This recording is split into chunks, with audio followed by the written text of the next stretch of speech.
Nous poursuivons notre parcours avec, si je puis dire, de la spiritualité mariale appliquée, à savoir la prière du rosaire, la prière du chapelet, alors qui, en tant que famille religieuse, nous est particulièrement à cœur. Je ne sais pas si vous avez déjà eu l'expérience de voir des photos du Père Lamy. Alors là, on voit juste le haut de son... Mais il faut savoir que dans la plupart des photos des portraits du Père Lamy, on le voit toujours le chapelet à la main. Et il avait cette grâce pratiquement de réciter, même en jardinant, même son chapelet. D'ailleurs, depuis son plus jeune âge, puisqu'on l'appelait, dans son village du Pailly, en Haute-Marne, on l'appelait l'enfant au chapelet. Alors voilà, c'est pas du tout une obligation, mais c'est cela nous dit quelque chose de sa physionomie spirituelle. Et lui-même disait que, puisqu'on va parler de la difficulté parfois d'avoir l'impression de rabâcher ou de tomber dans une certaine monotonie, et lui-même disait que plus il priait les mystères du rosaire, plus il entrait dans la contemplation très, très concrète de ce mystère. Donc ça, c'est une première réalité. Alors c'est non seulement effectivement une prière qui est recommandée pour toute l'Église, mais qui, en tant que serviteur de Jésus et de Marie, nous est particulièrement chère. Et d'ailleurs, c'est quelque chose que retiennent les personnes qui nous fréquentent pour la première fois, si je puis dire. En général, le souvenir qu'ils gardent, c'est le chapelet que nous disons tous ensemble sous forme de promenade digestive après le déjeuner, hein, dans le parc, que ce soit à Ourscan ou ici ou en Argentine. Enfin, en Argentine, il y a une différence très importante, c'est que le chapelet se dit après les vêpres le soir. Mais c'est à peu près la seule différence. Voilà. Un deuxième point qui me semble aussi très important, c'est que le chapelet est un moyen. C'est un moyen privilégié, mais ça reste un moyen. Autrement dit, dans l'histoire de l'Église, il y a des grands saints avec chapelet et il y a des grands saints sans chapelet. Je dis ça parce que dans le cas où la prière du chapelet ne vous serait pas spontanée, c'est un moyen qui vous est recommandé, mais il ne s'agit certainement pas de tomber dans le scrupule. Le but du chapelet, c'est de nous faire grandir dans l'intimité avec Marie, pour que Marie elle-même nous apprenne à faire ce qu'elle indique elle-même aux serviteurs des noces de Cana. Hein, faites tout ce qu'il vous dira. Hein, c'est donc un chemin spirituel. Comme dans l'Église, il y a beaucoup d'autres chemins spirituels.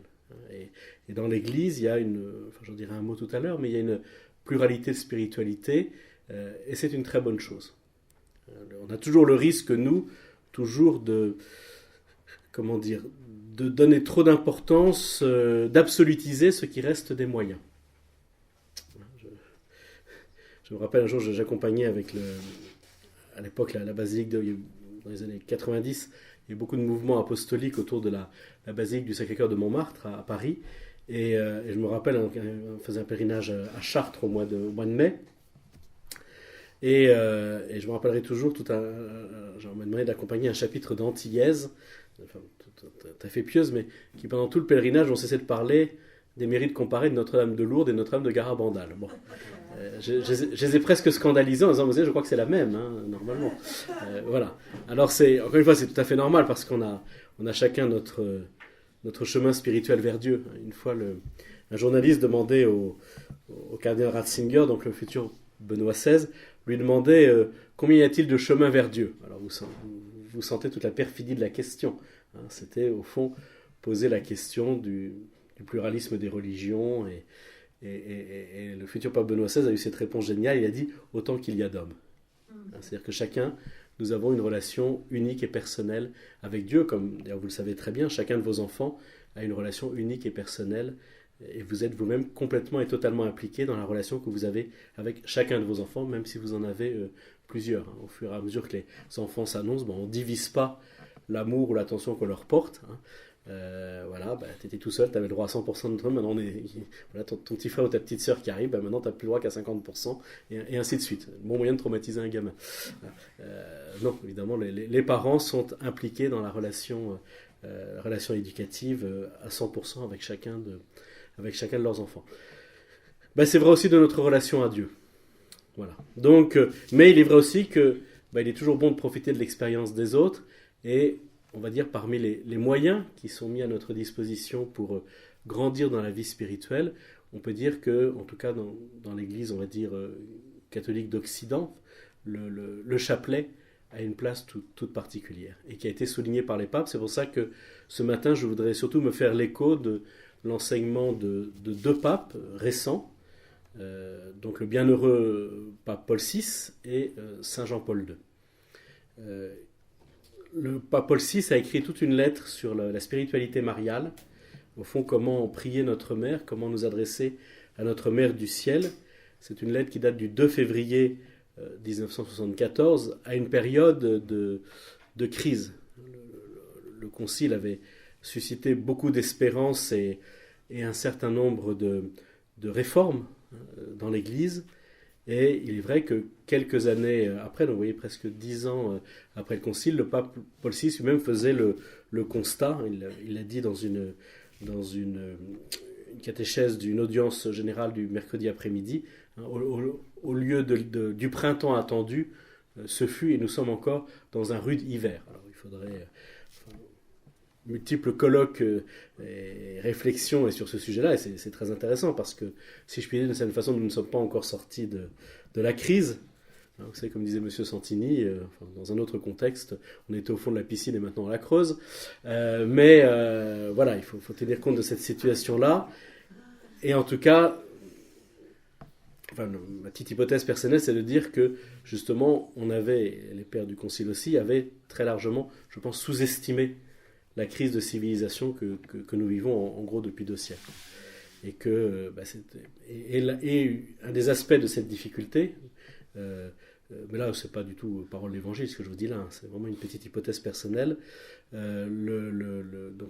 c'est que justement c'est cette sorte de malentendu que avec la culture du moment nous pouvons employer les mêmes termes, mais nous ne mettons pas les mêmes réalités. Je crois vous l'avoir suffisamment montré à propos de la liberté, mais on pourrait dire ça de beaucoup d'autres réalités. Alors, ça ne nous empêche pas de vivre dans le monde. Les chrétiens ne sont pas des zombies, ne sont pas des... Mais évidemment, il y a une distance de plus en plus grande, on va dire, entre la modernité, voire ce qu'on appelle aujourd'hui la postmodernité, et le christianisme. Je pense qu'à un certain moment, il faudra mettre les choses un petit peu sur la table et de dire, écoutez, ne serait-ce que par respect pour nos interlocuteurs, de dire, voilà, quand l'Église parle de liberté, voilà ce qu'elle entend. Lorsqu'elle parle d'exigence de l'Évangile, voilà ce qu'elle entend. Lorsqu'elle parle de la dignité de la personne humaine, voilà ce qu'elle entend. Ça ne veut pas du tout dire qu'il n'y a pas une coopération possible avec les hommes de bonne volonté. Je dirais que même la question du dialogue de l'Église avec le monde n'existe pas. Le monde, ça n'existe pas, si je puis dire. C'est des personnes qui se rencontrent ou qui ne se rencontrent pas, qui dialoguent ou qui ne dialoguent pas. Et donc ça suppose aussi de la part des chrétiens, peut-être d'être renforcés, d'être un peu, j'allais dire, musclés dans leur identité. Non pas pour ce qu'ils ont d'ailleurs que trop tendance à faire la morale au monde entier, c'est pas du tout ça. Mais voilà, d'être un petit peu assuré. En fait, il n'y a de dialogue possible que s'il y a une identité claire. Et je pense d'ailleurs que nous pouvons comprendre surtout le pontificat de Jean-Paul II et de Benoît XVI comme une volonté, enfin une urgence pour les chrétiens à se réapproprier leur christianisme. Voilà, enfin bon, tout ça c'est un petit chapitre d'introduction, mais voilà un petit peu le contexte, et en tout cas aussi de revenir à l'essentiel, et je crois que la prière du chapelet peut nous y aider considérablement. En tout cas, la prière du chapelet, alors là je vais commencer donc par le pape Paul VI, et puis après j'aborderai un texte de Saint Jean-Paul II. Donc un texte sur le culte marial, où il rappelle justement, alors après les remises en cause, y compris parce que il y a eu le concile et puis il y a eu les interprétations qui en ont été faites après, et effectivement, on va dire la piété mariale, le culte marial, a, si je puis dire, beaucoup souffert. C'est-à-dire que sous prétexte de valoriser beaucoup la prière liturgique et de remettre le Christ au centre, ce qui est tout à fait légitime, mais on en a oublié un petit peu parce que j'ai essayé de vous dire hier à propos des médiations. C'est que, de même que nous avons besoin de la médiation de nos parents nous avons eu besoin pour la plupart, je pense, de la médiation de nos parents pour accueillir les vérités de la foi, pour vivre de la foi. Il ne s'agit pas évidemment de tout mettre sur le même plan, mais de découvrir combien dans le christianisme tout se tient. Et tout se tient de manière de manière cohérente et organique. J'avais un petit peu étudié la pédagogie de la foi qui était mise en œuvre dans les collèges jésuites à partir du XVIIe, XVIIIe siècle. Et c'était assez impressionnant parce qu'en gros, jusqu'à la quatrième, jusqu'à l'équivalent de la cinquième, on expliquait aux gamins, ben voilà, le christianisme est une religion parfaite parce que Jésus-Christ est parfait. Ça fonctionnait très bien comme ça. Et puis évidemment, arrivé à l'adolescence, ben, il faut expliquer pourquoi. Et la pédagogie ensuite était justement de montrer qu'évidemment tout n'était pas à mettre sur le même plan. On ne va pas mettre sur le même plan, je ne sais pas, la dévotion à l'eau bénite par exemple et la rédemption par le sang du Christ, mais que tout se tient. Et que normalement, dans ce tout qui est un petit peu coordonné, organisé, eh bien, au fond, tout nous renvoie au Christ. Hein. Pour reprendre une belle expression de Georges Bernanos, hein, dans l'Église, il n'y a que le Christ qui soit vraiment intéressant. Hein, et tout est en référence au Christ. Voilà. Donc, il ne s'agit pas de séparer des médiations, hein, ce qui serait toujours le risque. On peut faire de la Vierge Marie, si je puis dire, un absolu, comme on peut faire du pape un absolu. Hein. Mais il s'agit de montrer comment, dans la foi, tout est organiquement lié de manière hiérarchisée. De la même façon que dans une famille, hein, Dieu sait il suffit de voir ce que peut être une vie de famille, par exemple un samedi après-midi, hein, entre les conduites, les activités, voilà, eh bien, c'est extrêmement divers et tout est unifié par l'amour qui existe dans la famille. Hein, le principe unificateur de la vie familiale, au fond, c'est le sacrement du mariage et ses conséquences. Et qu'au fond, quelles que soient les activités que l'on fait, des plus prosaïques aux plus merveilleuses, aux plus réconfortantes, aux plus satisfaisantes d'un point de vue, par exemple, affectif, eh bien, tout cela est unifié profondément par la grâce du sacrement de mariage. Eh bien, pour la vie spirituelle, il en est un petit peu la même chose. Et donc, justement, le pape Paul VI, dans cette période de trouble, dans cette période difficile, des années qui ont suivi le concile, en quelque sorte, a voulu revenir à l'essentiel. Hein. On vient de fêter le cinquantenaire de la profession de foi solennelle qu'il a émise, hein, au nom du peuple de Dieu, comme pour rappeler alors, ça ne s'est pas substitué au formulaire de la foi que nous connaissons, que nous récitons le dimanche à la messe ou dans nos journées, mais voilà, c'est un très beau texte développé qui donne vraiment les grandes vérités de la foi, de l'Église, à propos du mystère de Dieu, à propos de l'Église, à propos des sacrements, etc. Et puis, il y a eu aussi la volonté vraiment de redonner le sens du culte marial, hein, de la piété mariale, en insistant tout particulièrement sur le rosaire. Alors, le rosaire tel que nous le connaissons sous sa forme, sans compter les ultimes modifications ou ajouts de Saint Jean-Paul II, mais il faut savoir que les 150 Ave Maria du rosaire correspondent, hein, aux 150 psaumes. C'est ça qu'on parle souvent du rosaire comme le psautier des pauvres ou le psautier de la Vierge Marie. Et que son organisation telle que nous le connaissons, hein, avec 3 séries de mystères, nous le devons donc au grand pape réformateur Saint Pie V, donc un pape dominicain, et de fait les dominicains ont joué un grand rôle dans la propagation de la dévotion du Saint-Rosaire, et lui-même donc en 1569, hein, c'est un pape qui a promulgué le missel tridentin, qui a promulgué le bréviaire, qui a promulgué le catéchisme du Concile de Trente. Enfin, ça a vraiment été le pape qui a eu la grâce d'appliquer le concile.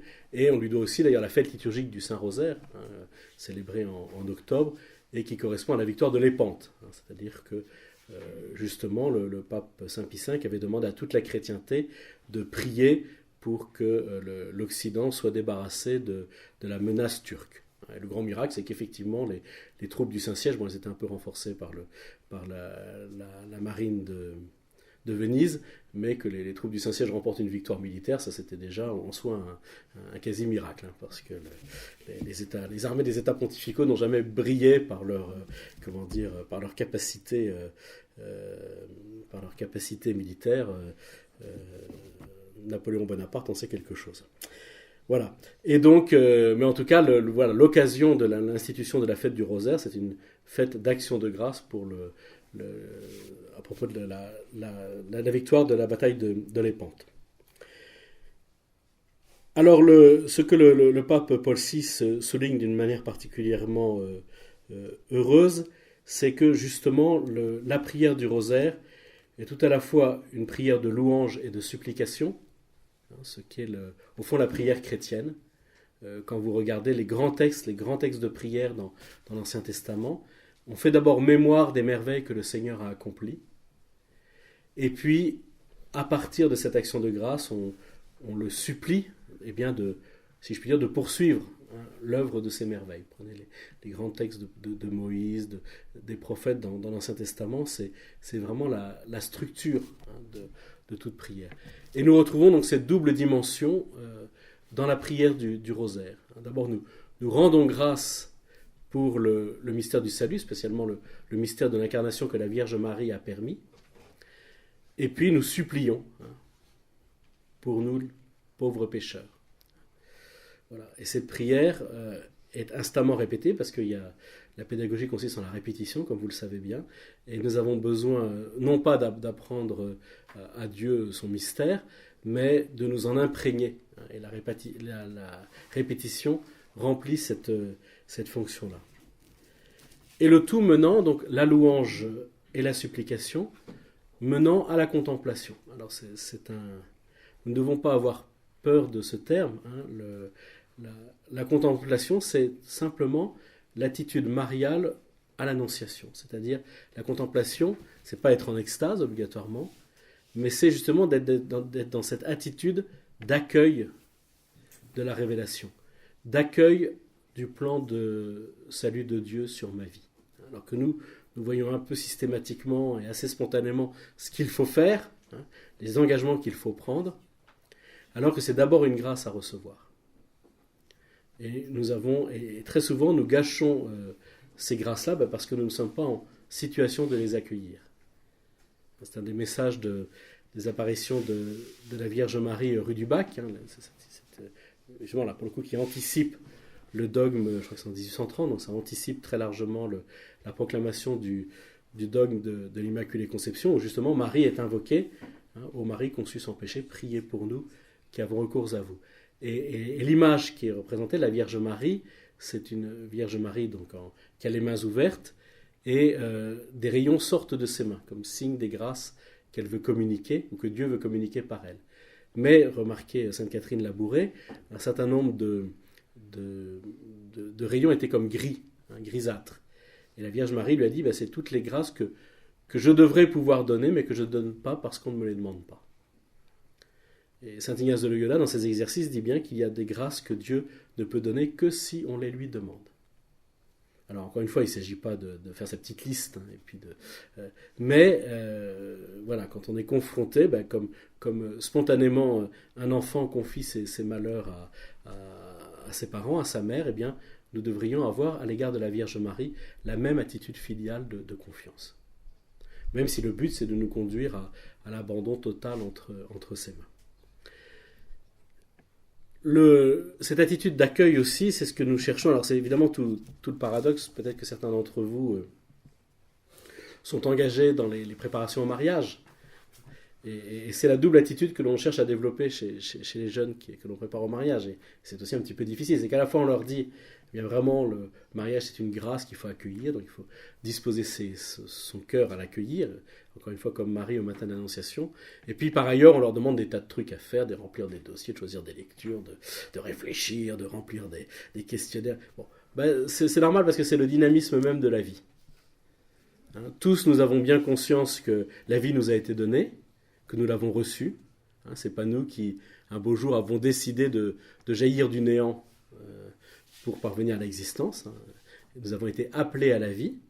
Et à la fois, nous avons tous aussi conscience, enfin c'est plus ou moins conscient, mais c'est quand même quelque chose qui nous porte tous, c'est que nous avons des comptes à rendre, c'est que nous sommes responsables de la vie que nous avons reçue. Ce qui est paradoxal quand on y réfléchit, parce que, après tout, hein, comme disent souvent les adolescents en crise, j'ai pas demandé de vivre, oui, mais bon, ça t'a été donné, hein, voilà, comme dit saint Thomas, reprenant la Bible, hein, un chien vivant vaut toujours mieux qu'un lion mort, et voilà. Et tu es responsable de ta vie. Eh bien, c'est au fond des jeunes gens qui se préparent au mariage, et vous avez reçu la grâce du sacrement de mariage, c'est un don qui vous dépasse infiniment, et pourtant vous en êtes responsable.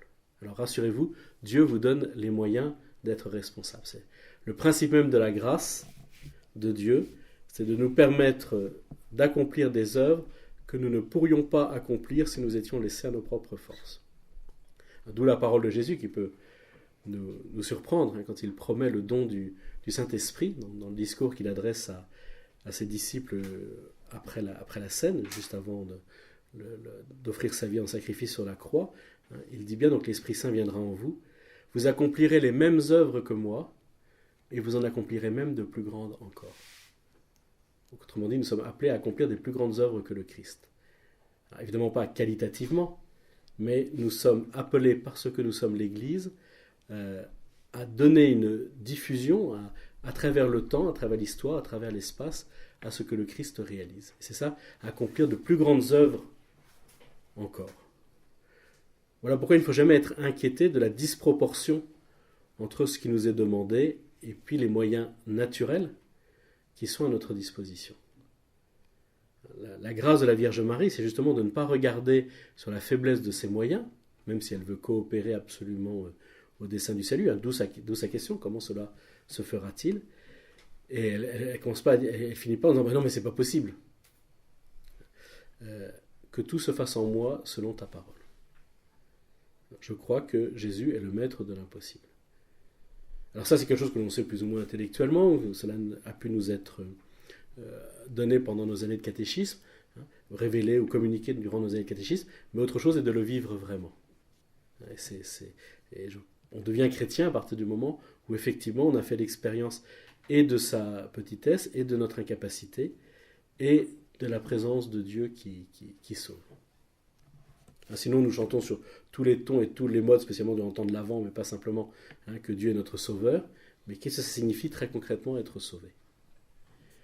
Et c'est là où justement la prière de Je vous salue Marie peut nous éduquer très profondément à accueillir le don de Dieu. D'où un autre aspect que souligne, voilà, c'est ça la contemplation. Et ça n'empêche pas, il y a de très grands contemplatifs qui sont ennuyés à 100 sous de l'heure pendant leur oraison, pendant le temps d'adoration, mais que nous, voilà, nous soyons attentifs. Il faut bien distinguer ce qui est le fruit spirituel en nous de, l'attitude psychologique. C'est-à-dire que la conscience psychologique que nous avons, plus ou moins d'ailleurs ferme, forte, n'empêche pas le Saint-Esprit d'agir. À partir du moment où nous ne sommes pas distraits volontairement. Si effectivement on se dit, très bien, on m'a demandé de faire une demi-heure d'oraison, d'adoration, tant qu'à perdre son temps, autant préparer ma liste de courses pour après, là c'est ce qu'on appelle une distraction volontaire. En revanche, les distractions involontaires n'empêchent pas la grâce d'agir, puisque justement elle agit à une autre profondeur. Et il faut se méfier justement si vous êtes trop content de votre prière.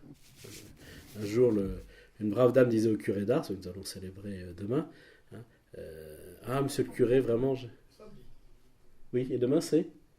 J'étais pas tombé loin. Et une brave dame disait au curé d'Ars, monsieur le curé, vous savez, j'ai fait oraison ce matin à l'église et j'ai vraiment senti que le Saint-Esprit était là, que la Vierge Marie était là, qu'elle m'accompagnait, enfin voilà, elle était quasiment en extase. Et le curé d'Ars, qui lui s'y connaissait, si je puis dire, en prière aride, lui a répondu, madame, c'est juste que vous avez fait une bonne digestion et c'est tout. Voilà. Alors nous ne sommes pas, juges de la qualité de notre prière.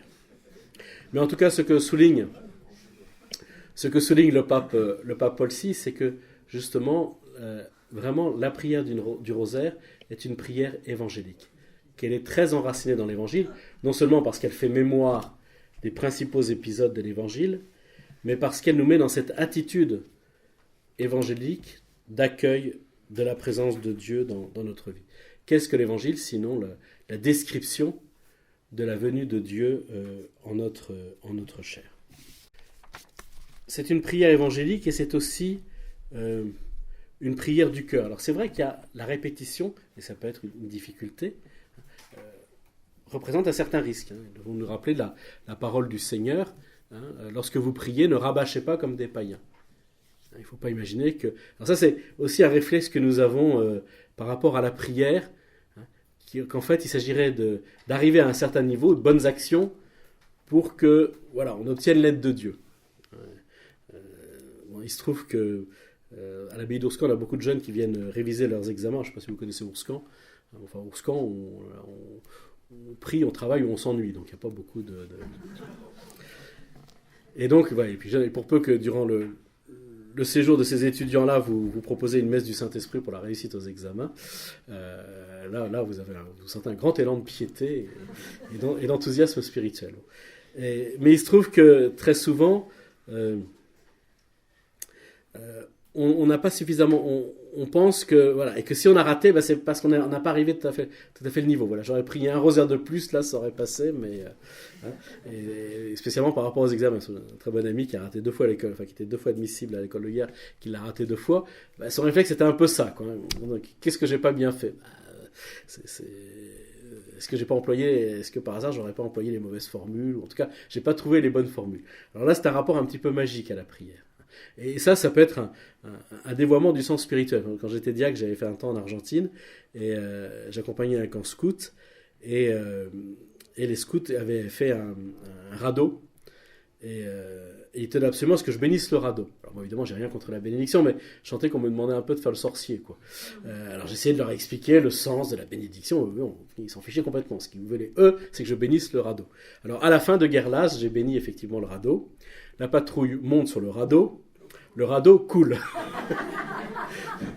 Et je vois le CP venir me voir, vous savez, l'air vachement soupçonneux, me dire, mais t'as appris où à bénir? Voilà. Comme s'il s'agissait encore une fois de formules à bien appliquer. La prière du chapelet nous conduit à une prière du cœur, c'est-à-dire à une attitude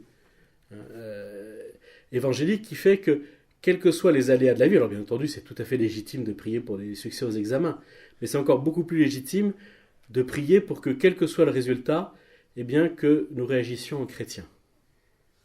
Voilà, et c'est en ce sens que j'ai dit que vraiment le chapelet nous conduit à une prière du cœur. À nous apprendre petit à petit, et même si c'est difficile, que la volonté de Dieu, en tout cas ce qu'il nous envoie comme épreuve, ou ce qu'il permet aussi dans nos vies, tant que nous ne sommes pas tant que nous ne sommes pas séparés de l'amour du Christ, rien de grave ne peut nous arriver. Un jour, quelqu'un demandait à André Frossard demandait à Jean-Paul II, mais quel est pour l'homme d'aujourd'hui, quel est le plus grand danger? Et Jean-Paul II a répondu, le péché. Si je puis dire, c'est un danger de toujours. Donc la prière du chapelet est aussi un chemin pour nous apprendre cette confiance, je dirais, envers et contre tout, et qui fait que rien de grave ne peut nous déstabiliser. Et là, on peut faire un petit parallèle par la méditation des mystères avec la liturgie. Je crois vous l'avoir dit au début, mais la liturgie, c'est pas un spectacle. C'est même pas une invitation à le fait de déployer devant nous des bons exemples, des histoires pieuses auxquelles on devrait adhérer, dire voilà, puisque Jésus a fait ça, on doit faire ça. Non. Par la liturgie, ce qui est célébré se réalise. C'est pour ça que le maître mot de la liturgie, c'est aujourd'hui, odie. Lorsque nous participons à la messe, c'est le sacrifice de Jésus qui est rendu présent. Lorsque nous communions à la messe, c'est le Christ ressuscité, à jamais victorieux, qui nous est communiqué, qui nous est donné. C'est par la liturgie que les événements de salut que le Christ a vécu, tout ce qu'il a fait, tout ce qu'il a subi pour nous les hommes et pour notre salut, est rendu présent et est rendu opérant dans ma vie. C'est pour ça que la liturgie est si importante, parce que sans elle, eh bien, effectivement, je m'éloignerais, au fur et à mesure que j'avance dans le temps, eh bien, évidemment, on s'éloignerait des événements du salut. Mais c'est la liturgie qui rend présent, parce que ce que Jésus a vécu, ça a une valeur infinie, parce que ce n'est pas une personne humaine qui l'a vécu, c'est la personne même de Dieu, la personne du Verbe de Dieu. Et donc ça a une valeur infinie, non seulement d'enseignement, mais pas simplement d'enseignement, de salut. Parce que si on nous donne des tas d'exemples, mais c'est ça qui est un petit peu, parfois dans la vie des saints qui peut être décourageant, c'est qu'à lire certaines vies de saints, on a l'impression on trouve ça admirable, mais on se dit, moi j'y arriverai jamais. Or ce qui est très intéressant, c'est de voir que, et ça on le sait souvent par leurs journaux intimes, par leur correspondance, qu'ils en ont bavé. Enfin, de même, eux n'avaient pas du tout conscience d'être des saints, et puis que petit à petit, dans leur cœur a grandi une confiance totale à Dieu. Et il s'y fait que, à la fin de leur vie, quand on leur dit, mais à la fois il y a un réflexe à Saint-Vincent de Paul, vous savez, quand on demande à Saint-Vincent de Paul, mais qu'est-ce que vous auriez voulu faire de plus, il a répondu davantage. Bon. Mais à la fois, les saints disent, oui, mais c'est Dieu qui a tout fait, moi j'ai rien fait. Alors, j'étais là au bon moment, il m'a choisi, mais... et en plus, ils ont l'air vraiment de le croire, quoi. Et non seulement ils le croient, mais ils en ont fait l'expérience. C'est pour ça qu'aussi, quand on dit aux saints que c'est des saints, ça les fait rigoler. Alors que nous, parfois, on est plutôt tentés de se trouver plutôt pas mal. Voilà. Alors, et du coup, on peut faire un rapport entre la liturgie et la prière du chapelet. Évidemment, à un degré moindre, mais c'est que la prière du chapelet, justement, dispose nos cœurs. C'est vrai qu'il ne faut jamais séparer la liturgie de ce qu'on appelle les autres exercices de piété, mais le chapelet dispose nos cœurs par cette attitude contemplative d'accueil, cette méditation du mystère, à accueillir vraiment les mystères de la vie du Seigneur. Donc, ce n'est pas seulement des mystères qui sont proposés à notre intelligence ou à notre cœur en disant ben voilà ce que tu es appelé à vivre, mais justement on demande un fruit spirituel, une grâce spéciale qui nous permet, ou qui permet plutôt au Saint-Esprit de faire nôtre ces mystères. Donc oui, il n'y a absolument rien de magique, parce que si c'est une prière où nous n'y mettons pas tout notre cœur, eh bien ça n'est d'aucune efficacité, si je puis dire. Mais c'est très, très certainement un moyen que Dieu a choisi pour aider son peuple à grandir dans l'intelligence et surtout dans la pratique de l'Évangile. Et puis enfin, un dernier aspect que souligne le pape Paul VI, et qui me semble très, très simple. Alors bien sûr, on voudrait sans doute que les familles, un peu comme les ministres de l'Église, c'est là notre première mission, prient à l'aide de ce qu'on appelle la liturgie des heures, les laudes, les vêpres, etc. Mais ça paraît peut-être pas très réaliste parce que pas toujours très bien adapté. En revanche, il y a une prière qui est très bien adaptée à la vie de famille, c'est justement la prière du chapelet, la prière du rosaire. De serait-ce, il y a des familles qui disent un chapelet tous les jours, d'autres familles qui disent juste une dizaine de chapelets, je dirais peu importe, mais voilà, c'est une prière qui justement par sa simplicité et à la fois sa profondeur va de 7 à 77 ans et même en deçà et au-delà. Mais en tout cas, c'est vraiment la prière de la famille. D'autant plus qu'on est dans des situations aujourd'hui tellement compliquées, ne serait-ce même que pour réunir la famille, même quand toute la famille vit encore sous le même toit, mais vous savez combien c'est parfois difficile. À cette difficulté, à cette complexité, correspond merveilleusement la simplicité de la prière du chapelet. Alors ça peut être invitation. Après, on peut effectivement être soutenu par la méditation de tel ou tel passage d'évangile en référence au mystère célébré. Et ça, on a aussi cette chance, c'est qu'aujourd'hui, vous avez une multitude d'aides très, très, très concrètes. Il y a par exemple une petite collection qui s'appelle « Prier le rosaire avec ».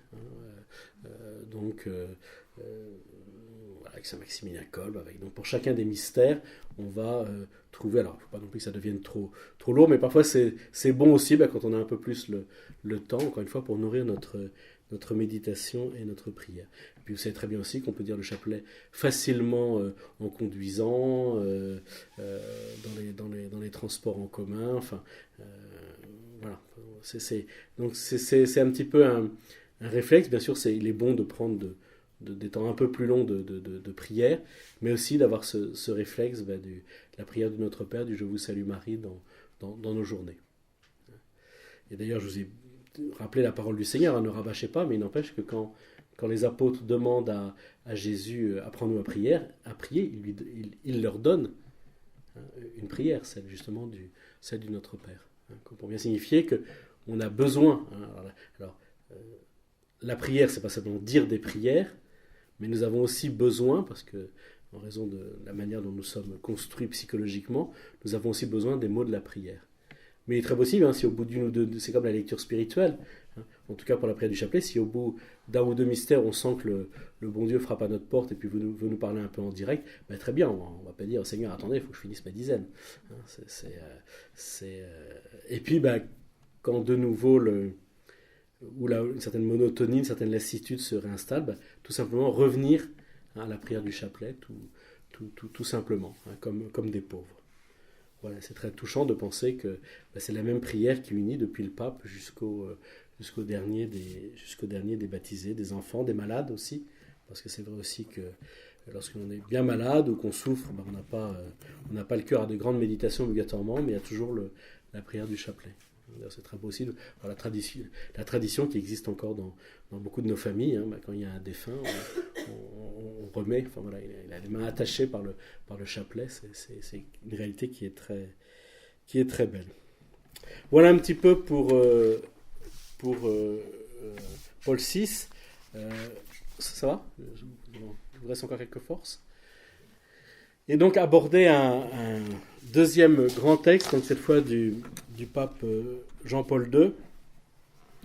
Un texte qui date du 16 octobre 2002. Donc 16 octobre, c'est l'anniversaire de son élection. Donc, le 16 octobre 1978, son élection comme pape. Et puis 2002, nous sommes pas très longtemps avant sa mort, 3 ans avant sa mort. Même 2 ans et demi. Et avec dans la perspective, dans un contexte bien particulier qui était celui de l'entrée dans le 3e millénaire. Alors, vous vous en rappelez tous, combien, lorsqu'il a été élu en 78, le pape Jean-Paul II a mis son pontificat, en tout cas la première partie de son pontificat, dans la perspective de la préparation du grand jubilé de l'incarnation, de l'an 2000 qui approchait. Et d'ailleurs, ce cardinal Wyszynski, donc l'autre grand archevêque cardinal polonais, lui avait dit tu feras entrer l'Église dans le 3e millénaire. Et vraiment, donc, vous vous rappelez de ces années de préparation intenses qui ont abouti donc aux célébrations du jubilé. Et donc, c'était vraiment une année de grâce. Et ce qui a été très, très impressionnant, c'est de voir qu'à l'issue de ce jubilé, on aurait pu penser, que le pape aurait pu jouir d'un repos bien mérité, dire c'est bien, c'est quand même. Et il a écrit une lettre, donc en 2001, donc à la fin de l'année jubilaire, qui s'appelle Novo Millennio Inuente, donc en entrant dans le nouveau millénaire, où il cherchait justement, où il proposait à l'Église de revenir à l'essentiel. Et de revenir à l'essentiel, pour lui, c'est quoi? C'était contempler le visage du Christ. Et lorsqu'il présente, alors c'est des réalités très concrètes, c'est-à-dire que au fond, comme je vous ai rappelé ce qu'il avait dit déjà dans sa première lettre encyclique, tout ce que l'Église fait, elle ne poursuit qu'un seul but, c'est au fond de conduire à la contemplation de ce visage. Contempler étant faire sien, étant s'approprier. C'est une idée de la philosophie grecque, mais qu'on a tout à fait repris dans le christianisme. On devient ce que l'on contemple. On s'assimile ce que l'on contemple. D'ailleurs, une autre exercice de piété qui s'est beaucoup développé en parallèle avec la prière du rosaire, c'était l'adoration. Et spécialement l'adoration silencieuse du Saint-Sacrement. Qui a cet immense avantage, c'est qu'elle est très, au-delà de la diversité de sensibilité, spécialement liturgique, si je puis dire l'adoration, parce qu'elle se fait en silence, je dirais, est très fédérative. Et il y a même, il se trouve que je donne des cours au Grand Séminaire de Toulon, et là il y a une association de fidèles qui est en train de se constituer pour devenir peut-être un jour, si Dieu veut, soit un institut religieux, soit une société de vie apostolique, dont le charisme est de former des communautés paroissiales à l'adoration perpétuelle du Saint-Sacrement. Et c'est quelque chose qui a 20-25 ans, à part il y avait ici la basilique justement du Sacré-Cœur de Montmartre, où depuis plus d'un siècle il y a une adoration du Saint-Sacrement de jour et de nuit, de voir que de plus en plus de paroisses, d'abord toute la journée et certaines aussi de jour et de nuit, donc assurent cette permanence d'adoration, d'intercession, et ça sera source, je suis sûr, de très grande grâce.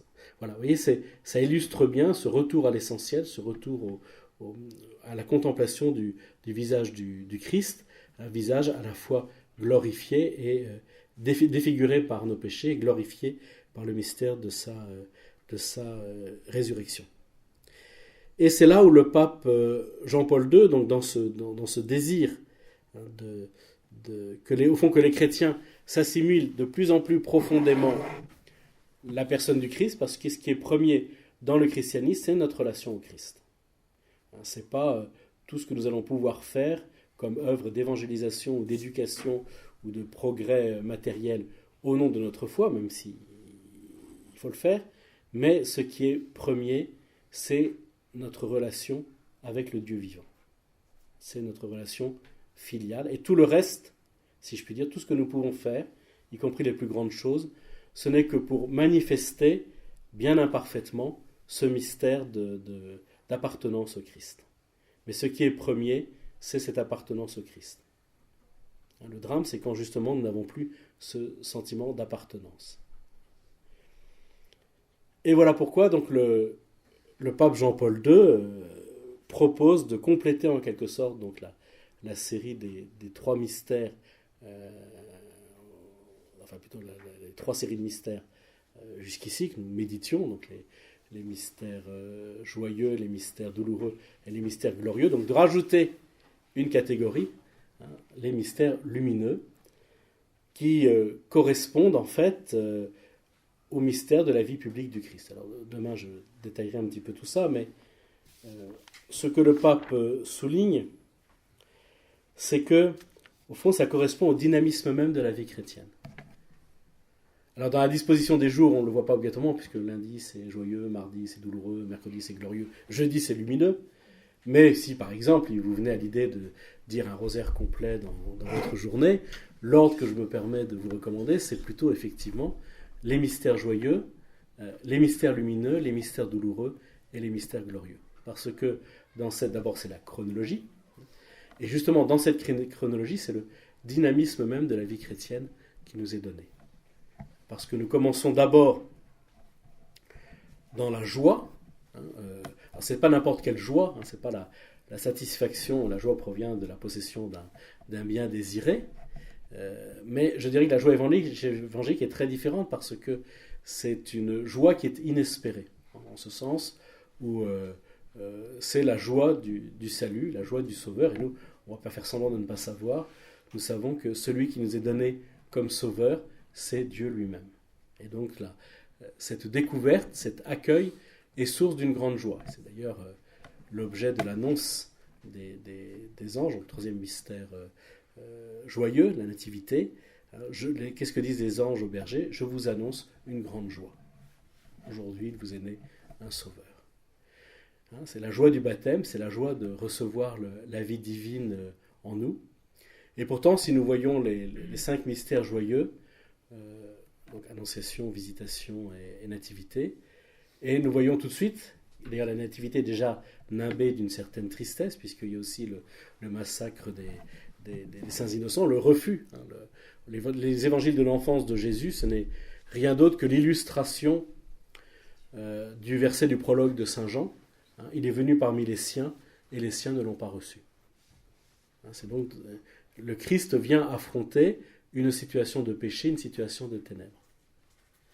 Et les 2 derniers mystères joyeux semblent déjà nous basculer vers les mystères douloureux, puisqu'il y a la présentation de Jésus au temple, où il est prophétisé à la Vierge Marie que son fils sera un signe de contradiction, et qu'un glaive de douleur lui transpercera son cœur maternel. Et puis le recouvrement de Jésus au temple, qui anticipe, puisque Marie et Joseph cherchent pendant 3 jours Jésus, et effectivement c'est une anticipation de sa mort, et que ses parents vivent effectivement une situation de grande angoisse. Alors normalement on devrait basculer vers les mystères douloureux, mais justement viennent s'intercaler les mystères lumineux. Et bien, je dirais que les mystères lumineux, ça correspond après la joie du salut, à l'éducation de la foi, que nous avons besoin d'être éclairés par la lumière de l'Évangile.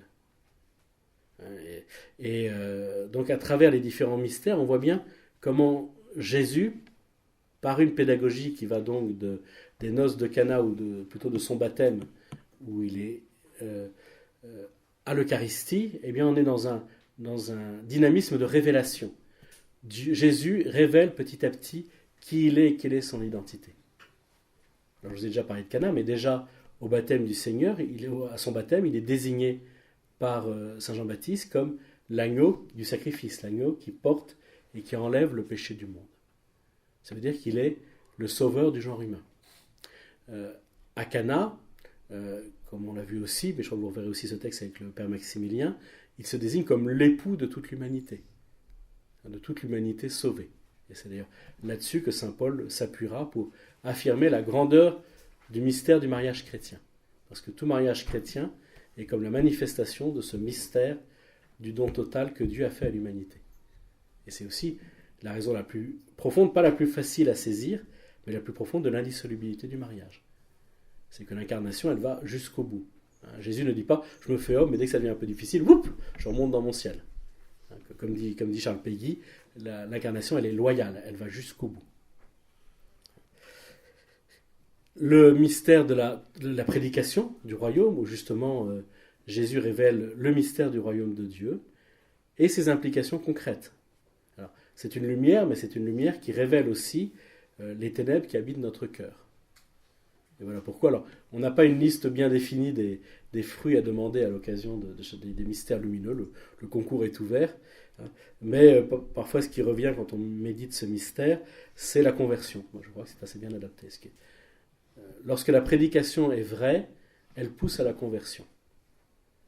Lorsque Saint Pierre adresse son premier discours au matin de la Pentecôte, réaction de la foule, à l'entendre, ils en eurent le cœur transpercé. Que devons-nous faire? Et Saint Pierre leur indique le baptême et la conversion. Voilà. Et puis il y a deux autres mystères lumineux, donc là, en effet le tabor, la transfiguration, où Jésus laisse paraître qui il est. À la fois il récapitule la loi et les prophètes, Moïse et le prophète Élie, et puis il laisse transparaître qui il est. Et d'ailleurs c'est confirmé par le Père, puisque ce sont des paroles d'autorité, celui-ci est mon fils bien-aimé, écoutez-le. D'où la nostalgie d'ailleurs on ne voit pas trop la formule, mais dressons trois tentes. C'est une allusion à la fête des tentes, où justement pendant quelques jours, je crois 8 jours, les Juifs abandonnaient, encore aujourd'hui d'ailleurs, abandonnent leur maison confortable et se fabriquent des cabanes, non pas par goût du scoutisme ou que sais-je encore, mais parce que c'est faire mémoire de ce temps où Dieu, à la fois ces temps de précarité, d'une vie assez austère, assez rustique, mais où le peuple d'Israël a fait l'expérience de la présence de Dieu qui le protégeait. Parce que justement, il n'avait pas d'autres protecteurs. Et donc, dans le peuple d'Israël, il y a toujours cette nostalgie du désert. Dieu sait si le désert, ce n'est pas un lieu très agréable, mais au moins, on ne pouvait compter que sur Dieu. Et voilà pourquoi aussi, tous les temps de pénitence dans l'Église, l'Avent, mais surtout le Carême, nous sont présentés comme des temps de libération. Parce que nous faisons enfin l'expérience, nous nous mettons en situation de faire l'expérience de l'amour miséricordieux de Dieu. Voilà, et donc c'est la lumière qui doit éclairer notre intelligence, nous éclairer sur le mystère de Dieu et sur notre propre mystère. Alors, ça, on a eu la chance d'avoir deux papes, je pense à Jean-Paul II et à Benoît XVI, et c'est parce que c'est aussi la première mission du pape comme évêque, c'est justement la prédication. Mais c'est aussi vous, votre responsabilité comme parents. Nous, il se trouve que notre charisme, c'est l'éducation de la foi des jeunes, et ça passe obligatoirement par un côté didactique. Alors, bien entendu, il faut trouver tous les moyens, pédagogiques, mais il n'empêche qu'on passe toujours par une phase d'éducation profonde de la foi. Et c'est peut-être aussi ce qui manque aujourd'hui, et ce qui explique un petit peu aussi la difficulté de la situation de beaucoup de chrétiens aujourd'hui, qui ne savent pas trop en quoi et surtout en qui ils croient. Et donc il y a vraiment un travail de pédagogie qui est un peu austère, mais enfin, plus on aime, plus on connaît, plus on aime, plus on aime, plus on connaît. Mon père spirituel, un moine bénédictin, m'avait écrit un jour, j'étais étudiant, il m'avait dit vous en apprendrez toujours plus vous en apprendrez toujours plus sur Dieu dans la prière que dans les livres, 3 points de suspension, à condition d'avoir lu les livres. Je trouve que c'est très, très, très juste. Avec l'expérience maintenant de 20 ans de vie religieuse, je peux dire, c'est 25 ans même, c'est tout à fait exact. Parce que les écrits des saints mettent des mots sur ce que nous vivons. Ils ne font pas le travail à notre place.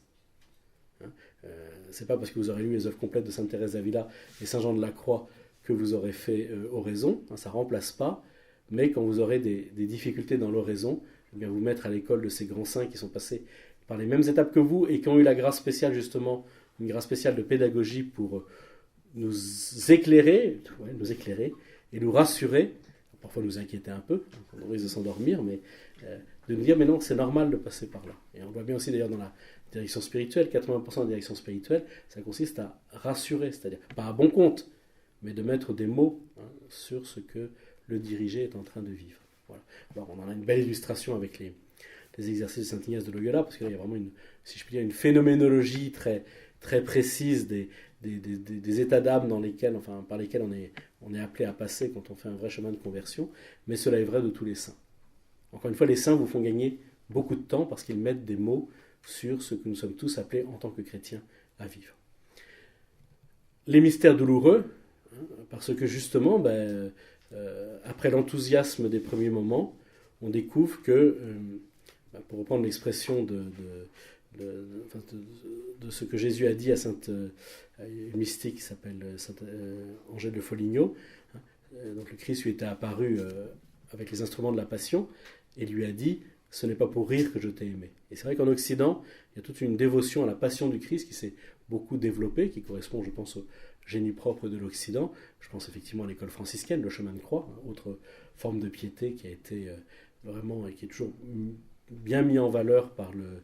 Et puis on peut penser aussi à ces icônes justement de la passion du Christ, un Saint François d'Assise qui a reçu les stigmates, un Padre Pio, on pourrait multiplier les exemples, il n'y en a pas tant que ça, mais de voir combien la passion du Christ, qui n'est pas du tout une contemplation morbide, ça peut l'être dans certains cas, qui n'est pas du tout une contemplation morbide, mais justement de découvrir à quel point Dieu nous a aimés.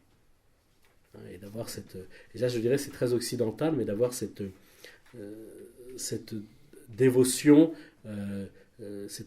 très affective pour le Christ en sa passion. Voilà. De découvrir quel a été le poids de son amour. Mais avec tous les éléments que je vous ai donnés hier à propos de la liturgie du Vendredi Saint, et qui aboutit justement à la gloire. Et à la gloire, si je puis dire, on dépasse la joie, on dépasse la souffrance, mais on est parfaitement unis à Jésus. Dans la vie spirituelle, on considère qu'il y a aussi des voies plutôt de conversion, ce qu'on appelle les voies purgatives, des voies illuminatives, où vraiment la grâce du Saint-Esprit vient éclairer notre intelligence. Mais il y a un au-delà de tout ça, ce qu'on appelle la vie unitive, qu'on fait un avec Jésus. Voilà. Et c'est aussi le but de la vie spirituelle. Et bien par la méditation des mystères de gloire, depuis la résurrection jusqu'à l'assomption de la Vierge Marie, ou du retour du Christ dans la gloire, eh bien, nous méditons au fond quel est notre destin, ce à quoi nous participons depuis le jour de notre baptême. C'est vrai que nous n'avons pas à craindre les récits apocalyptiques, parce que ça nous est déjà arrivé. Par le baptême, nous avons été plongés dans la mort et dans la résurrection du Christ, et nous sommes vraiment ressuscités avec lui. Et c'est le but de la vie spirituelle, c'est justement de nous unir totalement à Jésus. Quand le Christ en croix serait apparu à saint Thomas d'Aquin à la fin de sa vie, il est mort à 49 ans, pas mort très vieux, mais et Jésus a dit à saint Thomas, tu as bien parlé de moi, Thomas. Un beau compliment quand même. Que veux-tu? Et qu'est-ce qu'a répondu Thomas? Toi, Seigneur. Voilà. Qu'est-ce que nous cherchons? D'abord et avant tout, c'est d'être unis au Seigneur Jésus. Alors, nous le sommes déjà par notre baptême, par notre confirmation, puisque nous avons reçu l'Esprit même du Christ, mais il s'en faut encore de beaucoup, c'est-à-dire de notre conversion, pour que cette vie d'union se manifeste, y compris dans nos réactions. Et là, c'est tout l'objet, on va dire, du combat spirituel que nous avons à mener. Saint François de Sales dit, il y a des tentations qui mourront un quart d'heure après nous-mêmes. Ça veut dire que jusqu'au bout, nous aurons à lutter, mais nous sommes assurés de la victoire. Voilà, donc vous voyez, c'est toute cette pédagogie du développement spirituel, alors qui est très développée chez certains saints qui ont beaucoup écrit sur ces questions-là. Hier, nous fêtions saint Alphonse de Liguori, et c'est vrai que ce qui est très frappant chez saint Alphonse de Liguori, le grand théologien moraliste, mais c'est ce souci aussi qu'il avait d'écrire des textes de piété avec des moyens pastoraux très, très simples. Ce qu'on appelle les oratorios, ces petits groupes de prières du soir qui se réunissent encore aujourd'hui à Naples, autour de l'évangile, autour de quelques chants. Et vous voyez, c'était simplement pour que les gens puissent avoir la certitude que Dieu ne s'intéresse pas simplement à eux le dimanche à la messe, mais qu'ils sont appelés à imprégner de vie chrétienne et bien de l'évangile toute leur existence. Mais je crois que parmi les moyens à la fois très simples, très beaux et moyens auxquels une véritable efficacité de grâce est attachée, eh bien il y a la prière du rosaire. Voilà, je vais m'arrêter là. Et puis demain, enfin, demain ce sera la dernière fois, je crois. Eh bien, ça tombe bien, puisque on cherchera alors non pas, vous connaissez déjà la liste des mystères, mais soit en présentant le mystère, il y en a déjà un certain nombre que nous avons vu, soit en présentant le fruit spirituel du mystère, eh bien nous verrons très, très concrètement comment la prière du rosaire peut, si je puis dire, structurer notre vie de foi, au-delà de ce que l'on ressent. C'est très bon de prier d'abondance du cœur, mais la liturgie, comme la prière, nous oblige même un peu à sortir de nous-mêmes, si je puis dire, puisque elle nous fait communier au sentiment non pas de nos propres sentiments, mais au sentiment de l'Église, au sentiment du Christ. Et tout ce qui dans la vie spirituelle nous sort de nous-mêmes, eh bien, c'est excellent.